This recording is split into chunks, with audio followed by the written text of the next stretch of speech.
రాష్ట్రంలోని దాదాపు 6.5-7 లక్షల మంది దివ్యాంగులు ఎవరైతే ఉన్నారో వారికి కాంగ్రెస్ పార్టీ చాలా వాగ్దానం 100 రోజుల్లోనే 6,000 పెన్షన్ అని చెప్పింది. అట్లాగే ఆర్టీసీలో ఉచిత ప్రయాణం కల్పిస్తామని చెప్పి హామీ ఇచ్చింది. అట్లాగే బ్యాక్లాగ్ పోస్టుల విషయంలో కానీ చదువుల విషయంలో కానీ చాలా వాగ్దానాలు వారి అభయహస్తం మేనిఫెస్టోలో చాలా వివరంగా ఇచ్చారు. అవన్నీ కూడా ఇవాళ మా సోదరుల దగ్గర చాలా వివరంగా వారి ఫోన్లలో వారి మనసుల్లో ముద్రించుకొని పోయి ఇవాళ నిజానికి శారీరకంగా తెల్లారి లేస్తే అవస్థలు పడే దివ్యాంగులు వారు కోరుతున్నది ప్రత్యేకంగా కొత్తగా ఏమీ లేదు. కాంగ్రెస్ ఇచ్చిన హామీలు నిలబెట్టుకోవాలని, కాంగ్రెస్ పార్టీగా ఇచ్చిన హామీలు వెంటనే అమలు చేయాలని వారి వాళ్ళ అసెంబ్లీలోకి నిజానికి రావాలని ప్రయత్నం చేశారు.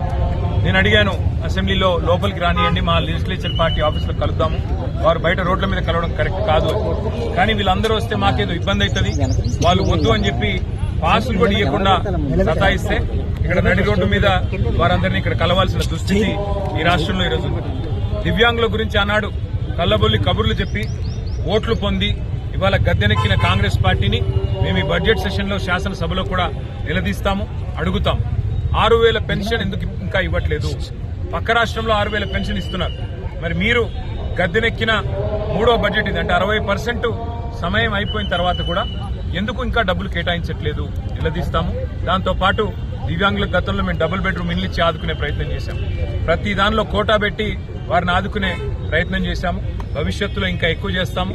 కానీ ఈ రోజు ఈ ప్రభుత్వాన్ని మాత్రం వారికి ఇచ్చిన హామీలు, ముఖ్యంగా దివ్యాంగ సోదరులకు సోదరీమణులకు ఇచ్చిన హామీలు అమలు చేసేదాకా వదిలిపెట్టాం. రేపు ఇందిరా పార్క్ దగ్గర కూడా వారు రిలే నిరాహార దీక్షలకు పిలుపునిచ్చారు. దానికి కూడా మా మద్దతు ఉంటుంది. మా పార్టీ నాయకులు కూడా హాజరవుతాం. తప్పకుండా దాన్ని కూడా మరి విజయవంతం చేయాల్సిందిగా రాష్ట్రంలోని దివ్యాంగ సోదరులకు కూడా విజ్ఞప్తి చేస్తూ ప్రభుత్వం వెంటనే కళ్లు తెరిచి మరి ముందుకు వచ్చి వారికి ఇచ్చిన హామీలు అమలు చేయాలని చెప్పి డిమాండ్ చేస్తాం.